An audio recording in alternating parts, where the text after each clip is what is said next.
Assalamu alaikum wa rahmatullahi wa barakatuh. Today I'm joined together with brother Muhammad. In today's video, we'll be refuting Cameron from Capturing Christianity and his failed attempt of trying to find a contradiction in the Quran. This guy is well known from the Muslim community as someone who regurgitates low-tier arguments. So I can't say I'm looking forward to this one.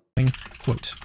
And here I'm just going to paste Surah 105. Well, there it is. ChatGPT has just produced what it believes is a Surah-like text modeled after Surah 105. So I was doing a bit of research on contradictions in the Quran, and I found what might be the most embarrassing one yet. Honestly, even worse than the Islamic dilemma. Yes, I know, that's a very bold claim, but just hear me out. It's about the creation days in the Quran. And if you've been in the apologetics world for a little while, you've probably heard about this problem before, the classic 6 days or 8 days problem. It's bad enough on its own. But what I found next takes this contradiction to a whole new level. I found an even worse contradiction concerning the sequence of events in the creation accounts in the Quran. Now, before we get to that sequence contradiction, we need to do a quick review of the 6 or 8 day problem. You have to really understand that one before you can appreciate just how deep the next problem goes. So let's start with the first contradiction, the number of days it supposedly took Allah to create the universe. According to multiple verses in the Quran, the answer is very clear: 6 days. Let's quickly review a few of these verses. Surah 754. Indeed, your Lord is Allah, who created the heavens and the earth in 6 days. Surah 10:3. Indeed, your Lord is Allah, who created the heavens and the earth in 6 days. Surah 11:7. And it is He who created the heavens and the earth in 6 days. Surah 25:59. He who created the heavens and the earth and whatever is between them in 6 days. Surah 32:4. It is Allah who created the heavens and the earth and whatever is between them in 6 days. Then he established himself above the throne. Surah 50:38. And we did certainly create the heavens and the earth and what is between them in 6 days, and there touched us no weariness. Surah 57:4. It is He who created the heavens and the earth in 6 days and then established himself above the throne. So far, pretty consistent, right? 6 days, 6 days, 6 days, over and over again. But then we hit Surah 41, 9 through 12, and suddenly the math just doesn't work anymore. Let's read this one very carefully. Surah 41, 9 through 12. Say, do you indeed disbelieve in He who created the earth in 2 days and attribute to Him equals? That is the Lord of the worlds. And He placed on the earth firmly set mountains over its surface, and He blessed it and determined therein its creatures' sustenance in 4 days without distinction, for the information of those who ask. So 2 plus 4 is 6.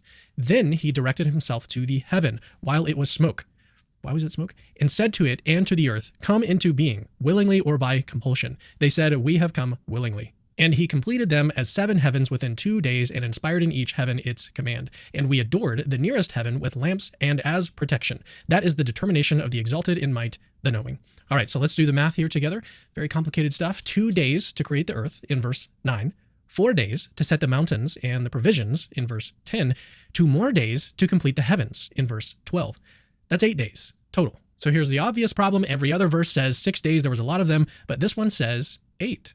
And it isn't some like obscure poetic metaphor. This is a plain numerical discrepancy in what's supposed to be the direct speech of Allah. If the Quran is divine revelation, then even a simple counting mistake like this is obviously catastrophic. You can't call it the perfect word of God if it can't even keep track of its own timeline. Now, Muslims are obviously very aware of this problem. So how do they respond to it? Well, the standard explanation goes something like this. When Surah 41:10 says Allah placed mountains on the earth and determined its sustenance in 4 days, that doesn't mean 4 additional days. They say those 4 include the 2 days mentioned in verse 9. So instead of 2 plus 4 plus 2 equals 8, they argue it's really 2 for the earth, plus 2, including the first 2, plus 2 for the heavens. So only 6 days total. He did most of our work for us by initially showing that the author of the Quran explicitly is saying He created the heavens and earth in 6 days. If I tell you explicitly that I only eat halal meat 4 times repeatedly, and then I say for you to get me some food, will you think I'm referring to getting me some bacon? Obviously not. Just because I used a more broad term now that can be interpreted as pork, that doesn't mean that it's an equal interpretation to just taking my face value statement of saying I only eat halal and by getting me some other meat such as beef or otherwise. So in the same way here, when we see Allah saying explicitly that He created the heavens and earth in 6 days, If we have a verse that is less explicit and can be interpreted as 6 or 8, then if we're being logical, we should be saying the author of the Quran intends for us to take it as 6. Had the verse said that he made them in 8 days explicitly, then you would have an argument here. Now, to be fair, this response could actually work grammatically, but as we'll see next, there are very serious problems with this explanation. And remember, we're going to look at that deeper sequencing contradiction very soon, so stay tuned. All right, so let's be fair. This response from Zakir Naik isn't totally unreasonable. If you look closely at Surah 41, 9 through 12, you'll notice something subtle but very important. Verse 10 doesn't use the word thumma. That's the Arabic word that usually signals sequential order, like then or after that. It's used all over the Quran to show clear chronological steps, including later in the same passage. Then he turned to the heaven while it was smoke. Again, why was it smoke? We don't know. But in verse 10, there is no thumma. That little omission sort of opens the door just slightly for the inclusive reading Muslim apologists often appeal to. It's not the most natural reading, but grammatically speaking, it is technically possible. So if we're being generous, we can say that the Quran might mean 4 days total instead of 2 days plus 4 days. No, you actually must grant that it is 6 days in total because God has made it clear in other verses he intends 6. To think the author of the Quran doesn't intend 6 here would be inherently uncharitable. And granting it, meaning 6, doesn't require charitability. It just requires you having some common sense. And by the way, you're the same person who expects us to think that when Jesus says he doesn't know the hour, he actually does know in some convoluted way. And yet you're talking about whether or not you should be charitable with the Quran. You're going to be charitable with the Quran here, unless you are going to be willing to say Christianity is false. And we didn't even require your charitability, as I said before. If we were to apply even an ounce of skepticism that you're trying to apply here to the Quran with the Bible, you would have no Christianity left, my friend. However, and this is where things get really interesting, even if we grant that interpretation, it creates a new problem because what we're looking at here isn't just a counting issue anymore, it's a clarity issue. You see, and I'm certainly not the first one to point this out, the Quran repeatedly claims to be a book that is clear, detailed, and without confusion. But if it takes a linguistic acrobatics routine just to make sense of something as simple as counting the days of creation, that raises serious questions about those claims of clarity. Let's take a look at a few of those verses that say the Quran is clear. This is actually really important. Surah 11:1. This is a book whose verses are perfected and then explained in detail from one who is wise and acquainted. Yes, explained in too much detail almost. Surah 16:89. And we have sent down to you the book as clarification for all things and as guidance and mercy and good tidings for the Muslims. Surah 26:2. These are the verses of the clear book. Surah 41:3, a book whose verses have been detailed, an Arabic Quran for a people who know. Surah 2:2, this is the book about which there is no doubt, a guidance for those conscious of Allah. So the Quran claims to be perfectly clear, detailed, and free of confusion. But when it comes to something as simple as counting the days of creation, we're left with an ambiguity that's so severe, it divides translators, commentators, and apologists to this day. Assalamu alaikum wa rahmatullahi wa barakatuh. Guys, subhanAllah, this Jahid don't know the basics of Arabic, but again, he's trying to make claims. Amma Badu, meaning SubhanAllah, that's why I'm here today. To educate you both in the Quran and in the Arabic. And I'm going to be going through all the verses that you have brought up and explaining them. But first, let's go to chapter 3, verse 7. وَهُمْ أُمُّ الْكِتَابِ وَالْأُخْرَى مُتَشَابِهَاتٍ. So first, Allah mentions ayat muhkamat. Ayat muhkamat mean the clear verses. The translation of this verse, Allah says, and He is the one who have revealed to you, O Prophet, the book, which some verses are precise, clear, and some other verses are elusive, mean unclear. So through the verse, now we understand that Allah have said to the Prophet they are clear ayats and they are unclear ayats. Ibn Kathir rahimahullah, he have said in his tafsir, clear verses mean explicit and evidence. And the unclear verses, they are the cut letters. And a lot more, ولكن we're gonna focus on the cut letters. And through Ibn Kathir tafsir, we understand that the verses which are cut, for example, Alif Lam Mim, Alif Lam Ra, they are the unclear verses. Now let's go through what he have gave us. First he started with chapter 11 verse 1. Let's see what chapter 11 verse 1 says. You see how he did not highlight that part? What does that part says? Alif Lam Ra. Why haven't you highlighted that? Can you tell us the meaning of that? What is the meaning of Alif Lam Ra? If we're gonna go to Ibn Kathir, he mentions that Alif Lam Ra is unclear verse. He mentions Surah Al-Baqarah, chapter 2. Can you tell me the beginning of that surah? It says, Alif Lam Mim. And every surah, subhanAllah, that he have brought, it starts with Al-Ahruf Al-Mutaqatti'ah, which mean the letters which are not united. And those are unclear in the Quran, subhanAllah. As we already have brought to him, that there's ayatun muhkamat wa ayatun ukhra mutashabihat, that there's clear verses and there's other verses unclear. Subhanallah. Even if you're going to go to Surah Al-Ankabut, chapter 29, verse 43, Allah Dhul Jalal wal Ikram have says, وَتِلْكَ الْأَمْثَالُ نَضْرِبُهَا لِلنَّاسِ وَمَا يَعْقِلُوهَا إِلَّا الْعَالِمُونَ, which means, but none will understand them except the people of knowledge. Which, subhanallah, again prove our point that there are some verses clear and there are some other verses that are unclear. But you want to remember this, because in the next section, this same escape hatch, this idea that maybe the days overlap because of a missing word, that's not even going to be available. The next contradiction is far worse, and there's no linguistic loophole to crawl through. So this is it. According to the Quran, what did Allah create first? Was it the earth or was it heaven? Well, that depends entirely on which surah you read. Let's start with Surah 229, which clearly says the earth came first. All right, Surah 229. It is he who created for you all of that which is on the earth. Then, Thumma, he directed himself to the heaven and made them 7 heavens, and he is knowing of all things. Notice that sequencing word, okay? Then, in Arabic, that's Thumma, and it's the same word we just talked about earlier, the one that signals chronological order. So the timeline here is very clear. Earth first, then heaven. But now let's compare that to Surah 79, 27 through 33. And this is where the contradiction really explodes, basically leaps off the page. Surah 79, 27 through 33. Are you a more difficult creation, or is the heaven? He constructed it. He raised its ceiling and proportioned it, and he darkened its night and extracted its brightness. And after that, he spread the earth.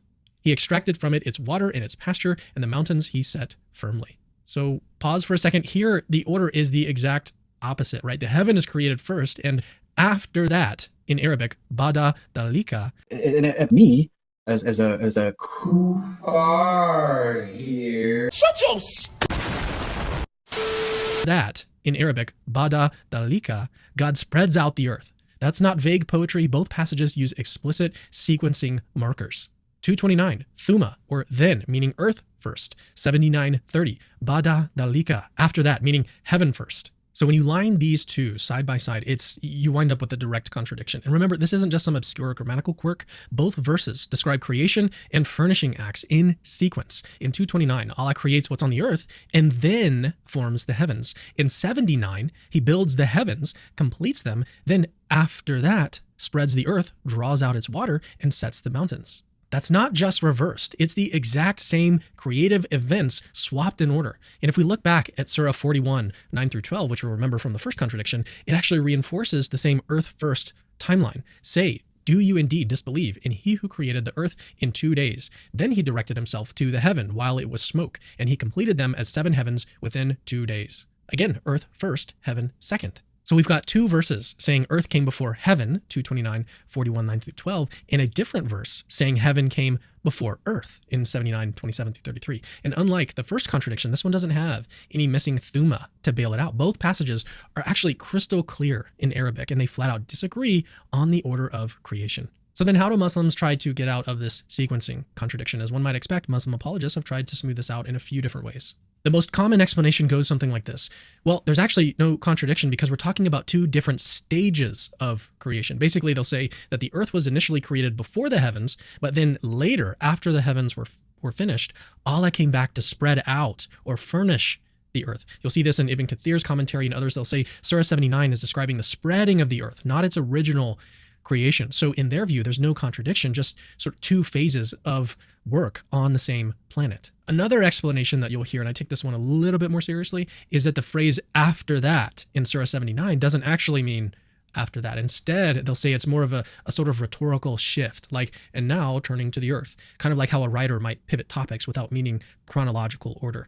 This interpretation mainly comes from more modern commentators who think the Quran sometimes uses these transitions stylistically, not necessarily literally. These are the two main strategies used to explain the problem away. And on the surface, sure, they might sound somewhat plausible to someone who hasn't really looked into things very deeply, but once you dig just a little bit deeper, and we will do that in the next section, you'll see why neither of these explanations actually work. First, let's take the more common one, that creation versus spreading distinction, right? The original creation versus sort of spreading out and filling out the earth. The claim is that Surah 2 and 41 describe the creation of the earth, while Surah 79 describes its spreading or furnishing after the heavens were made.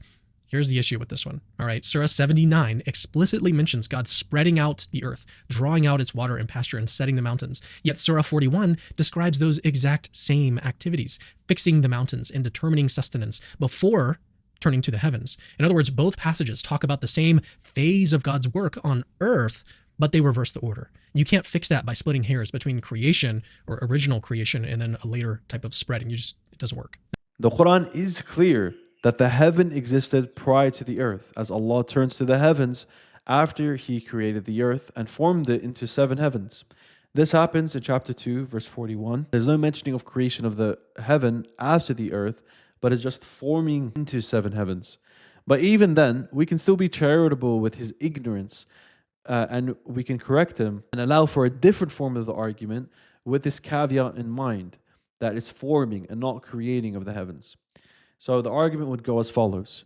In Quran chapter 2, it says the forming of the heavens into 7 heavens happens after the finishing of the earth. In Quran chapter 41, the forming into 7 heavens also happens after the finishing of the earth. In Quran chapter 79, it seems that the forming into 7 heavens happens before the finishing of the earth. Now, the way to reconcile this is quite simple, and it's to say that in Quran chapter 79, Ba'd dhalika doesn't mean a sequence necessarily of one after the other. We have this opinion found within Tafsir al-Tabari, where he mentions people from the Salaf, such as Mujahid and As-Suddi, both people from the earliest generations saying this view, while giving some examples from the Quran, such as chapter 68 of the Quran. Now, what about that second move, the rhetorical shift argument? Well, this one says that when Surah 79 says after that, remember that term bada dalika, it doesn't really mean after that. It just means, well, now turning to the earth, kind of like a topic shift or topic pivot. That might sound clever until you realize that that word, and I'm probably butchering it, bada dalika, doesn't behave that way anywhere else in the Quran. In every other context, it marks a real sequence in time, not a sort of change of topic. So, for example, Surah 23:15 says, then indeed you, after that, will surely die. If you try to read that rhetorically, now turning to death, it completely collapses the meaning of that verse. The same goes for Surah 2:74. Then your hearts hardened after that. No one takes that as a sort of stylistic flourish. It's obviously temporal, pure and simple. And that's really the problem. Okay, if you allow after that to mean whatever you want it to mean whenever it's convenient, you open the door to total interpretive chaos. The Quran becomes literally unreadable because suddenly sequencing words no longer sequence anything. Linguistically, bada dalika is an adverb of time. It's the Arabic equivalent of later or afterward. In the Quran, He absolutely embarrasses himself here because he can't even read the Arabic. So how would he know the Quran never uses ba'da dhalika to mean a sequence of coming after that? Also, because he can't read Arabic, he wouldn't know that At-Tabari cites these early sources. He said there aren't early sources saying this. It's primarily modern people.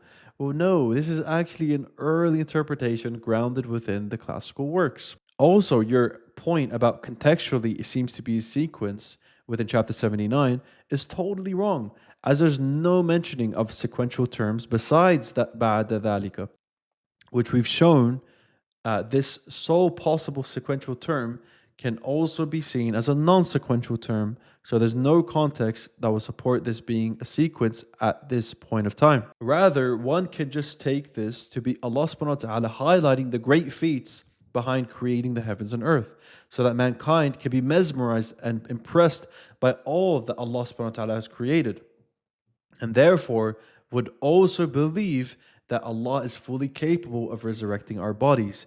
If He's able to create the heavens and earth that is so extravagant, then what about the measly task of resurrecting our bodies? There's no need for any sequence being mentioned here to make this point within the theme of the chapter 79 here. Barakallah feekum for sticking till the end. Like the video, subscribe for more videos just like this. If you'd like to support my work, then my Patreon link will be down below. You can also get access to a Discord server, which is a private community, for just $10 a month, as well as get notes and direct access to myself. Assalamu alaikum wa rahmatullahi wa barakatuh. Amma badu, meaning in Arabic, bada dalika.